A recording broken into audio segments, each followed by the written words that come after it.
Is there any way to minimise scarring from breast reduction techniques? The answer to this question, of course, is yes. And the way we do that is multifaceted. Obviously, the first thing we consider is the choice of breast reduction technique that we use. So if people's primary concern is to minimise scarring, they would obviously wish to consider whether their breast reduction is performed by liposuction alone.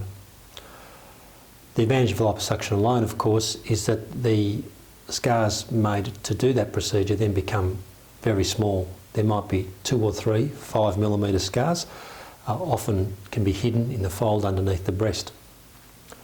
The reason why liposuction alone breast reduction is not the most commonly performed procedure is because most women who consider having breast reduction surgery, in addition to the excess weight of their breasts, have a problem with ptosis or droopiness of their breasts.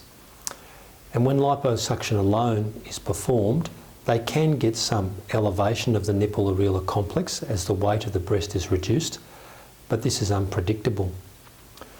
Most women, when that's explained to them in detail, feel the need to have a more predictable outcome from the procedure and therefore elect to have a surgical repositioning of the nipple-areolar complex performed.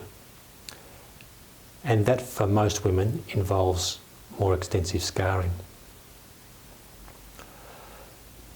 The second option in terms of choice of breast reduction technique then is one of the so-called vertical or lollipop scar pattern techniques.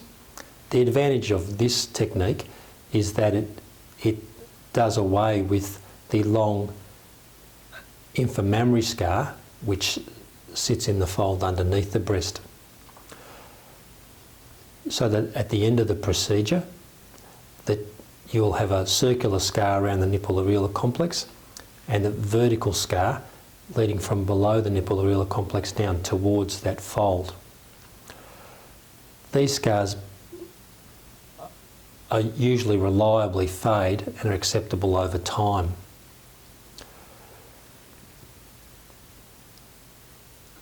The only potential disadvantage of this type of procedure is if you have to have a very large breast reduction, then sometimes the skin excess cannot be handled by a vertical procedure alone.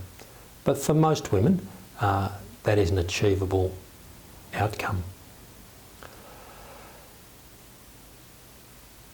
The other things that we routinely do, whatever choice of breast reduction technique is chosen, is that we'll give you quite extensive information in the post-operative period and a lot of instruction and help in techniques which we know will tend to get your scars to settle as quickly as possible and assist you through that process.